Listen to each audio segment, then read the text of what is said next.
الحمد لله وحده والصلاة والسلام على من لا نبي بعده أما بعد فأعوذ بالله من الشيطان الرجيم بسم الله الرحمن الرحيم طه ما أنزلنا عليك القرآن لتشقى وقال الله تبارك وتعالى يريد الله بكم اليسر ولا يريد بكم العسر صدق الله العظيم. درود شریف پڑھ لو. یا رب صلی وسلم دائما ابدا على حبیبک خیر الخلق کلہم. قابل احترام حضرات، سامعین کرام، بزرگوں، عزیزوں، دینی بھائیوں، بیچ میں کچھ وقفہ سا رہا. ہمارے عزیزوں نے آپ کے سامنے درس حدیث پیش کیا. ہم جس عنوان کو اور جس موضوع اور جس ٹاپک کو لے کر چل رہے تھے وہ یہ تھا کہ آپ کو اور مجھ کو اپنی زندگی میں نیکیوں کی کثرت کرنے کی ضرورت ہے. ہم اور آپ اس بات کی کوشش کریں، ہمارے اہل و عیال، ہمارے دست نگر، ہمارے ماتحت، جہاں تک ہماری رسائی ہو سکتی ہے ہم اس بات کی کوشش کریں اپنی ذات کے لیے بھی اور ان کے لیے بھی کہ وہ نیکیوں میں آگے بڑھیں.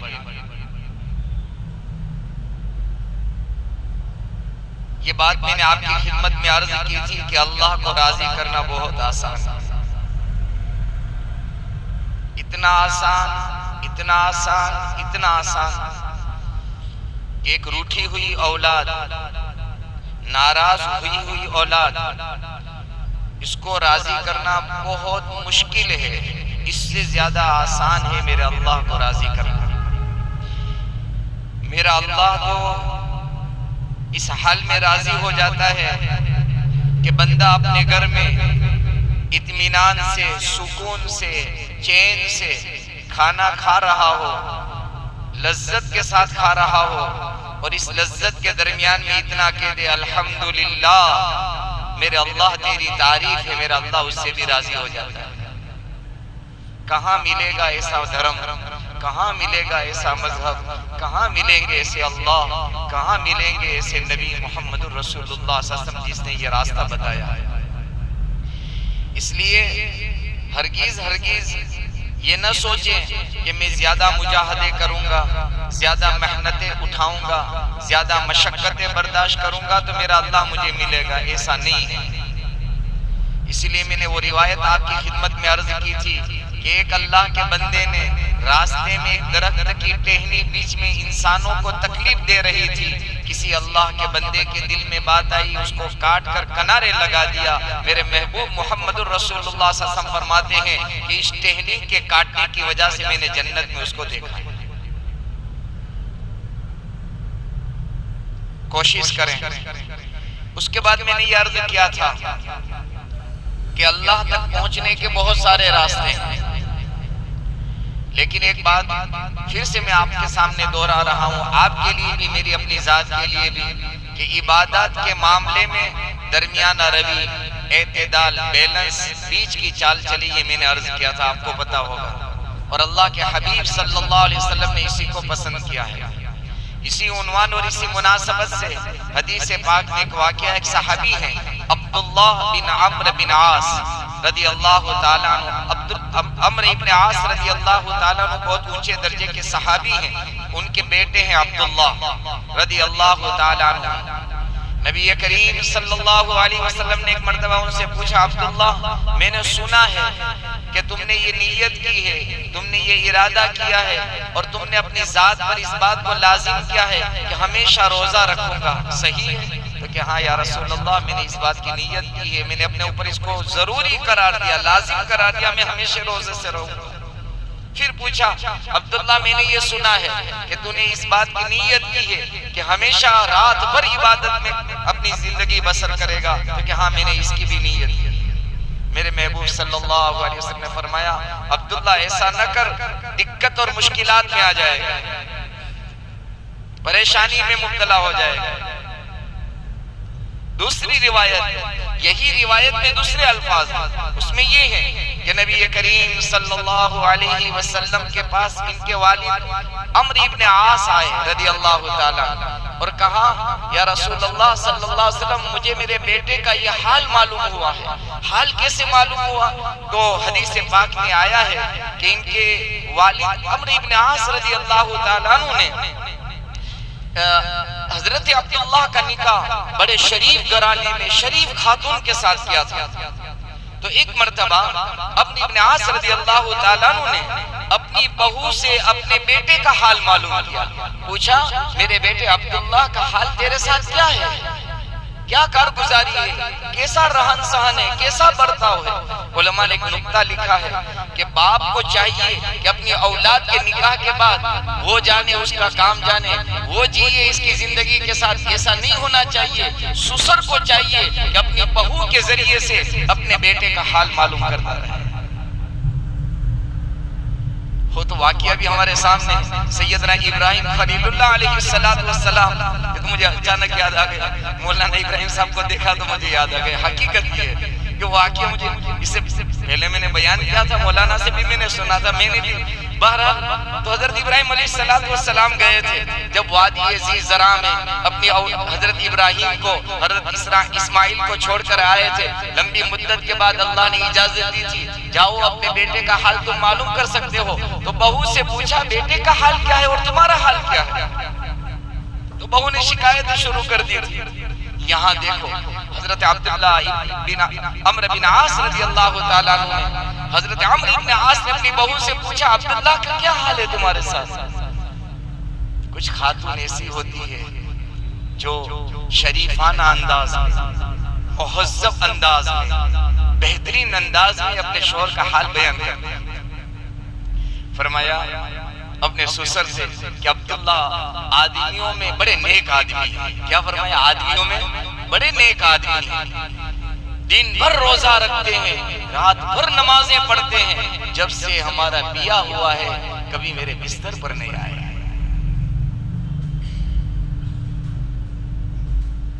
یہ انداز تھا ان کا بیان کرنے کا، تعریف بھی ہو گئی اور اپنی پریشانی کا حال بھی اس کا بھی اظہار ہو گیا کہ بڑے نیک ہیں لیکن ایک پریشانی میرے ساتھ یہ ہوئی، لیکن پریشانی کو زیادہ فوکس کر کے نہیں بتایا جیسے آج کل کی خاتون بتاتی ہیں۔ نیکیاں تو بتاتی ہی نہیں کہ ماشاءاللہ بڑے نیک ہیں، اچھا برتاؤ، اچھے اخلاق ہیں، خوبیاں بیان نہیں کرتی، خامیاں ہی بیان کرتی۔ یہ تعلیم ہے صحابہ کی زندگیوں کی، یہ تعلیم ہے محمد رسول اللہ صلی اللہ علیہ وسلم کی شریعت۔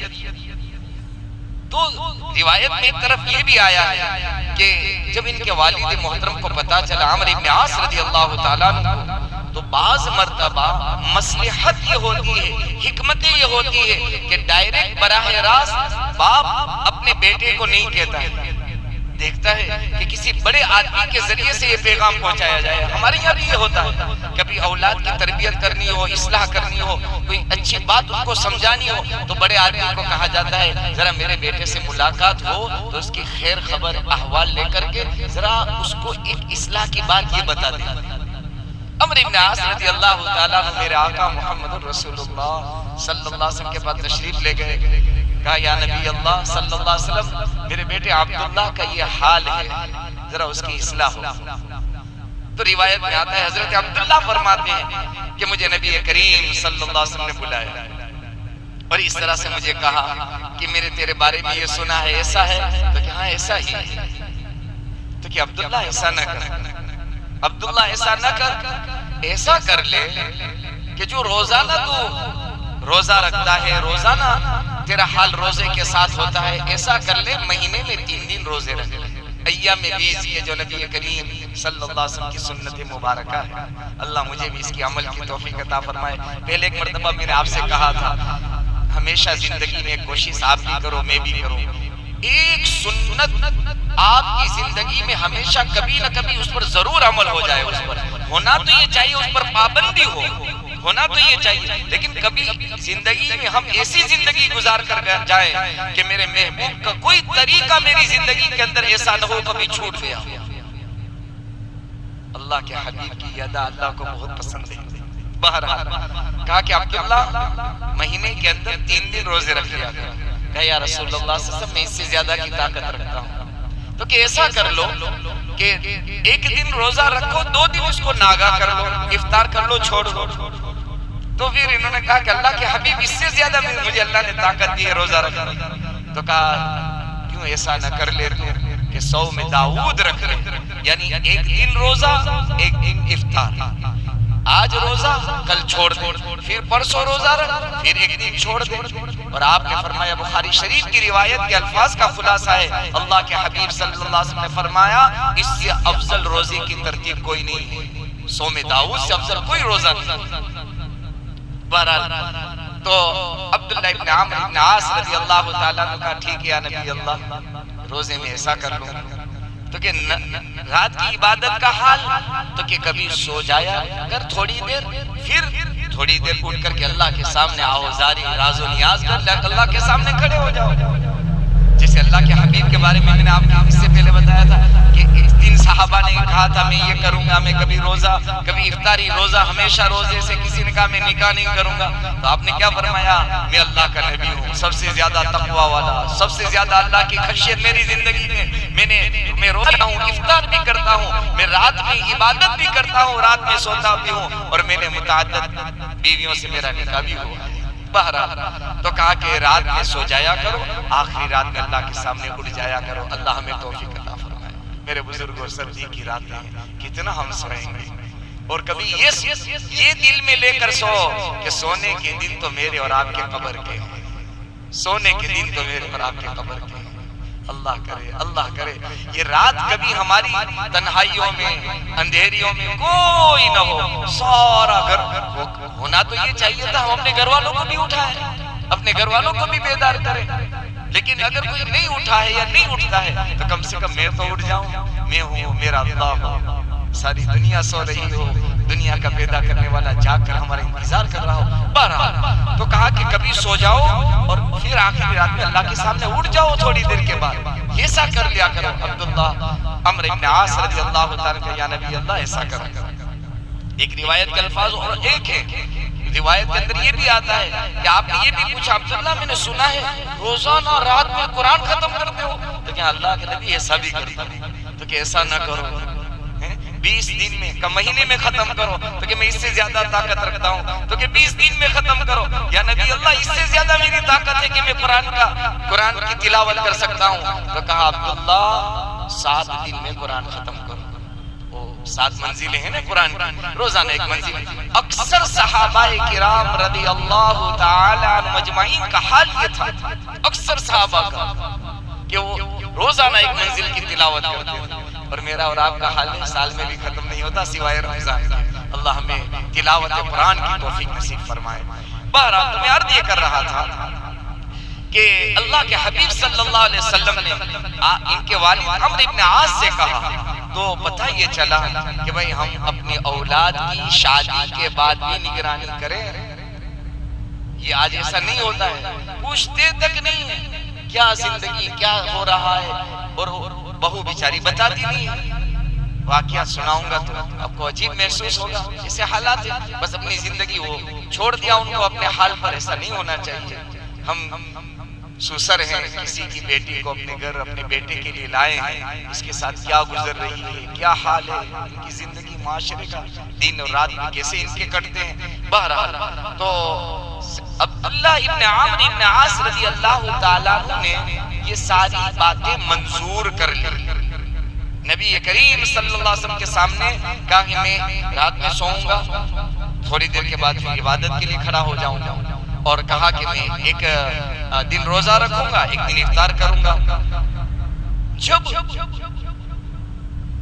عبداللہ ابن عمرو ابن عاص رضی اللہ تعالیٰ عنہ کی عمر بڑی ہو گئی تو اب عبادات میں اونچ نیچ ہونے لگی. جو روزانہ دیکھو یاد رکھنا، چند دن کے لیے زیادہ نفلیں پڑھنا آسان ہے، ہمیشگی اور پابندی کرنا مشکل ہے. آپ رمضان کا حال دیکھ لو، کتنی تلاوت ہوتی ہے، اور عید کا چاند نظر آنے کے بعد قرآن بھی نظر نہیں آتا. جہاں عید کا چاند نظر آیا یہاں قرآن ہی نظر نہیں آتا. تو عمرو ابن عاص رضی عبداللہ ابن عمرو ابن عاص رضی اللہ تعالیٰ عنہ بڑھاپے میں یوں فرماتے تھے، کاش کہ میں میرے محبوب محمد الرسول اللہ صلی اللہ علیہ وسلم کی بات مان لیتا تو میرے لیے آسانی ہو جاتی۔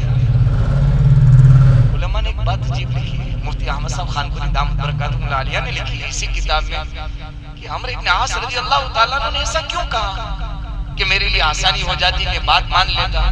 چونکہ آپ نے اللہ کے حبیب کے ساتھ جو بات یا جو وعدہ یا جو منظوری آپ نے دی تھی وہ فرض تو تھی نہیں، یعنی اگر آپ رات میں بیماری کی وجہ سے بڑھاپے کی وجہ سے پوری رات سو بھی جاتے تو یہ تو نفل عبادت تھی، فرض تو تھی نہیں، سو سکتے تھے آپ، ٹھیک ہے؟ یا یہ کہ آپ نے اللہ کے حبیب صلی اللہ علیہ وسلم کے سامنے کہا ایک دن روزہ ایک دن افطار، کبھی 4 دن روزہ نہ رکھتے تو فرض تو تھا نہیں، نفل عبادت تھی، ایسے ہی قرآن کا معاملہ تھا۔ علماء نے لکھا ہے صحابہ کا حال یہ تھا کہ ان کی دل کی چاہتیں، ان کی دل کی تمنائیں، ان کے زندگی کا مزاج یہ تھا کہ جس حال میں محمد الرسول اللہ صلی اللہ علیہ وسلم ہمیں چھوڑ کر گئے ہیں ہم موت کے آخری سانس تک اسی حال پر باقی رہیں۔ میرے محبوب مجھے اس حال میں چھوڑ کر گئے تھے کہ میں ایک دن روزہ رکھتا تھا، ایک دن افطار کرتا تھا، رات میں ایک حصے میں آرام کرتا تھا، دوسرے پہر کے اندر میں اٹھ جاتا تھا اللہ کے سامنے، میں 7 دنوں کے اندر قرآن کا ختم کرتا تھا، زندگی کے آخری سانس تک میرا یہ عمل باقی رہا۔ یہ صحابہ کا مزاج تھا۔ اسی لیے تو وہ واقعہ ہے نا، حضرت شیخ زکریا صاحب مہاجر مدنی نور اللہ مرکزہ نے لکھا ہے حضرت حنظلہ رضی اللہ تعالیٰ عنہ کا جو واقعہ کہ حضرت حنظلہ کیا فرماتے تھے، نافق حنظلہ، حنظلہ منافق ہو گیا، حنظلہ منافق ہو گیا۔ کیوں؟ اس لیے جب آپ نکلے ہیں ابو بکر رضی اللہ تعالیٰ عنہ ملے رضی اللہ تعالیٰ عنہ، پوچھا حنظلہ یہ ایسا کیوں کہہ رہا ہے؟ منافق کسے کہتے پتہ ہے؟ جس کے ایمان میں کھوٹ ہو، جس کے ایمان میں اونچ نیچ ہو، جو ظاہر میں ایمان بتاتا ہو اندر سے کفر بھرا ہو۔ تو کہا کہ ابو بکر بات یہ ہے کہ نفاق اس کو کہتے ہیں کہ آدمی کی حالت یکساں نہ رہے، برابر نہ رہے۔ میری حالت بھی برابر نہیں رہتی ہے، میں میرے محبوب محمد صلی اللہ علیہ وسلم کی خدمت میں جب حاضر ہوتا ہوں، جنت اور جہنم کے تذکرے سنتا ہوں، میری حالت کچھ اور ہوتی ہے۔ کاروبار میں بیوی بچوں میں آتا ہوں، میرا حال بدل جاتا ہے۔ میں حال کے بدلنے کو بھی نفاق سے تعبیر کرتا ہوں کہ میرا حال بدل گیا۔ ابو بکر نے کہا کہ ایسا تو مجھے بھی ہوتا ہے رضی اللہ تعالیٰ، ایسا حال تو میرا بھی ہوتا ہے، آپ کی خدمت میں آپ کی مجلس میں ہوتا ہوں میرا حال کچھ اور ہوتا ہے، بیوی بچوں میں ہوتا ہوں میرا حال کچھ اور ہوتا ہے۔ دونوں نبی کریم صلی اللہ علیہ وسلم کی خدمت میں تشریف لائے تو آپ نے کیا فرمایا کہ اے ابو بکر، اے حنظلہ سن لے، اگر تمہارا حال ساری زندگی یکساں ہو جائے، میری مجلس میں ہوتے ہیں ایسا ہی حال ہمیشہ رہے تو زندگی مشکل ہو جائے گی، اور اگر ایسا ہو گیا تو سن لو ابو بکر حنظلہ دونوں سن لو، تمہارا حال اگر ایسا بن گیا تو فرشتے تمہارے راستوں میں تم سے مصافحہ کریں گے، تمہارے بستروں پر تم سے مصافحہ کرنے کے لیے آئیں گے۔ آپ نے فرمایا ساعتن و ساعتن، اے ابو بکر کبھی ایسا کبھی ایسا، حال بدلتا رہتا ہے انسان، مجلس کے اندر حال کچھ اور ہوتا ہے لیکن فرق آ جاتا ہے۔ آپ نے یہ بتایا اعتدال، درمیانی چال چلے، ہمیش کی باقی رہے جس میں، ایسا نہیں ہے کہ رمضان کے اندر اتنی نفلیں ہم نے پڑھ لی کہ پورے سال کی 2 رکعت نفل کی توفیق ہی نہیں ہوئی، ایسا نہیں ہونا چاہیے۔ اعتدال، درمیان، اور شریعت اس کو پسند کیا ہے اور اس سے آدمی دیر تک چلتا ہے اور دور تک چلتا ہے۔ علماء نے لکھا ہے نبی کریم صلی اللہ علیہ وسلم نے اس کی مثال سواری سے دی، میں نے کہا نا کہ سواری کو دوڑاتے رہو دوڑاتے رہو دوڑاتے رہو تو کیا ہوگا، یا تو وہ مر جائے گی یا ہم تھک جائیں گے۔ اس لیے فرمایا پہلے زمانے میں جب یہ سواریاں نہیں تھی، گھوڑے کھچر اونٹوں پر سفر ہوتا تھا تو تین وقت میں وہ آرام کرتے تھے، صبح سویرے نکل جاتے تھے، پھر جب دھوپ ہوتی تھی تیز تو وہ آرام کر لیتے تھے، پڑاؤ ڈالتے تھے، نمازیں، کھانا، تھوڑا آرام، پھر جب دھوپ ہلکی ہوتی تھی پھر چلتے تھے، رات کے کچھ دیر تک چلتے تھے، پھر آرام کر لیتے تھے، پھر آخری رات میں پھر سفر کرتے تھے۔ تو سواری بھی تندرست رہتی تھی اور چست و چابند رہتی تھی اور آدمی بھی صحت مند رہتا تھا۔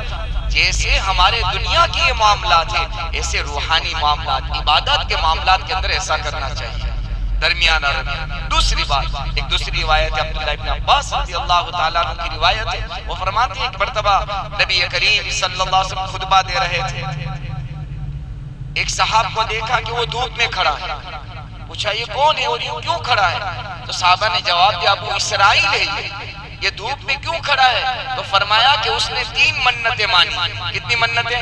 3 منتیں مانی ہیں، ہمیشہ دھوپ میں رہے گا، سائے میں نہیں آئے گا، یعنی جب تک دھوپ ہے دھوپ میں رہے گا، سایہ ہو گیا تو کوئی مسئلہ ہی نہیں۔ دوسری منت مانی ہے کھڑا رہے گا، کبھی بیٹھے گا نہیں۔ تیسری منت، یہ 2 منتیں اور تیسری منت بھی اسی میں لکھا ہے، تو یہ اس نے 3 منتیں مانی۔ ہاں تیسری منت یہ مانی ہے ہمیشہ روزے سے رہے گا، کبھی افطار نہیں کرے گا۔ اللہ کے حبیب نبی کریم صلی اللہ علیہ وسلم کو پتا تھا، جب بات معلوم ان کو بلایا اور کہا کہ اسے حکم دو کہ یہ سائے میں آ جائے، پھر اسے حکم دو فلیکن، اسے حکم دو کہ وہ بیٹھ جائے، اور تیسری کے بارے میں کیا فرمایا؟ اسے حکم دو کہ وہ روزے کو پورا کرے۔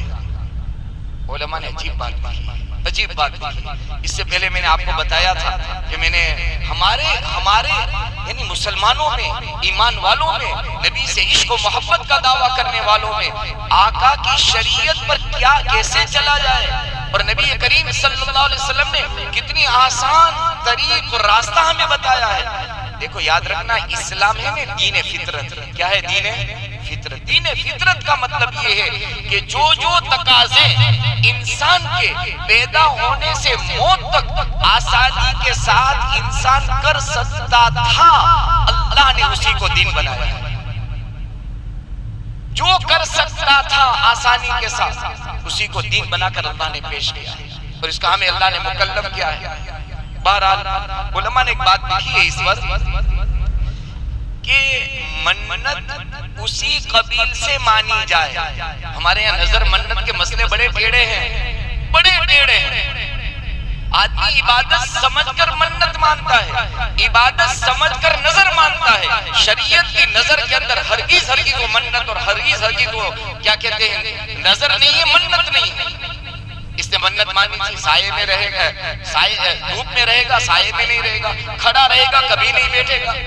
آپ نے تو عبادت کے معاملے میں حضرت زینب کا حال پچھلی مجلس میں سنایا تھا میں نے کہ رسی باندھی تھی، نماز میں کھڑی رہتی تھی، جب جھونکا آتا تھا رسی پکڑ لیتی تھی۔ آپ نے اس کو بھی پسند نہیں کیا ہے، یہ جائے کہ اور منتیں ہم مانیں۔ تو علماء نے لکھا ہے، اس کو توجہ سے سنو، منت اور نظر اسی قبیل سے صحیح اور درست ہے، شریعت نے اسی کو جائز قرار دیا ہے جو عبادت کی قبیل سے ہو۔ کس کی قبیل سے ہو؟ عبادت۔ کیوں؟ دیکھو اللہ کے نبی صلی اللہ علیہ وسلم نے سائے میں دھوپ میں رہنے کو منع کیا۔ اسلام میں دھوپ اور سائے کی عبادت کوئی لائن کی نہیں ہے، کوئی لائن کی عبادت نہیں کہ سائے میں دھوپ میں کوئی عبادت نہیں اسلام میں۔ اچھا بیٹھنا یا کھڑا ہونا یہ عبادت کی کوئی قبیل نہیں۔ جہاں روزہ آیا تو یہ روزہ عبادت کی قبیل سے ہے۔ رمضان کے روزے ہیں کہ نہیں؟ یہ عبادت کی قبیل سے جتنی منتیں ہوگی، اس لیے فرمایا اگر تمہیں منت ماننی ہے روزوں کی منت مانو، اس لیے کہ یہ عبادت کی قبیل سے ہے۔ روزہ اللہ کے یہاں عبادت ہے، رمضان کے روزے فرض ہیں۔ کوئی یہ نیت اور منت اور مانے نظر مانے کہ میرا فلاں کام ہو گیا، فلاں میرا بیمار شفا یاب ہو گیا، میں 1 2 10 میں روزہ رکھوں گی یا رکھوں گا، تو شریعت نے کہا یہ جائز ہے، عبادت کی قبیل سے۔ یا کوئی یہ نیت کرے کہ میرا کام ہو گیا، میں 2 رکعت نفل، 4 رکعت، 6 رکعت، 8 رکعت یہ پڑھوں گا، یہ نیت، یہ نظر، یہ منت صحیح ہے۔ کیوں؟ اس لیے کہ یہ عبادت کی قبیل سے۔ کوئی یہ نیت کرے، نظر مانے، منت مانے، فلاں میرا کام ہو گیا تو میں اللہ کے راستے میں اتنے پیسے صدقہ کروں گا، چونکہ زکوٰۃ کے اندر مال دیا جاتا ہے، یہ عبادت کی قبیل سے ہے۔ تو عبادت کی قبیل سے جتنی چیزیں ہیں اس کو نظر اور منت کے طور پر طے کیا جاوے، شریعت نے اس کو پسند کیا ہے۔ اب اسی سے آپ اندازہ لگا لو، اگر میں منت مانوں میں کالا کپڑا نہیں پہنوں گا، یہ عبادت کی قبیل سے ہو نہیں سکتا۔ بہت ساری چیزیں میں نے پچھلی مرتبہ کہا تھا، میں چپل نہیں پہنوں گا، میں اپنے سر پر بال ہی نہیں رکھوں گا، کیا کیا منتیں، کیا کیا منتیں، اللہ اکبر کبیر۔ یہ اللہ اور اس کے نبی محمد الرسول اللہ صلی اللہ علیہ وآلہ وسلم سے قریب کرنے والی چیز نہیں ہے، اللہ رسول سے دور کرنے والی چیز ہے۔ اگر ایسی ہی منتیں ہوتی تو ہم سے زیادہ طاقت، استطاعت، ہمت، سکت صحابہ کی زندگیوں میں تھی کہ وہ ایسی اس سے زیادہ منتیں مان سکتے تھے اور منتیں کر سکتے تھے اور رکھ سکتے تھے۔ اللہ نے اتنی طاقت دی تھی۔ جو نبی کی چاہت پر اور نبی کی منشا پر، نبی کے اشاروں پر جان قربان کر دیتے ہو تو یہ منت ان کے لیے کیا ہے؟ کچھ نہیں ہے۔ بہرحال آپ سے میں عرض کر رہا تھا، پہلی بات میں نے عرض کی تھی عبادت میں کثرت کی ضرورت ہے، اور عبادت کی کثرت میں اعتدال کی ضرورت ہے۔ اس لیے میں نے ایک جملہ بہت مختصر یہ کہا تھا آپ کے لیے بھی، میری اپنی ذات کے لیے بھی، کہ دو چیزیں یہ ہے عبادت کی روح ہے، ایک اعتدال اور ایک استقامت۔ درمیانی چال چلو گے، دور تک چلو گے، موت تک چلو گے، اللہ موت تک استقامت، دوام اور پابندی اللہ عطا کرے گا۔ اس لیے فرمایا ہم ہوش کے ساتھ چلے، جوش کے ساتھ چلے۔ جو شرع 10 رکعتیں ہم نے فرض کے بعد پڑھ لی، دوسرے دن پتہ ہی نہیں فرض نماز کے لالے، ایسا ہوتا ہے ہمارے یہاں، ایسا ہوتا ہے۔ تو اعتدال والی چال ہو، درمیانی چال ہو، نبی کریم صلی اللہ علیہ وسلم نے اسی کی تعلیم دی ہے، صحابہ کی زندگیاں اسی طرح گزری ہے، درمیانی چال اعتدال کے ساتھ، درمیان نروی کے ساتھ چلتے تھے۔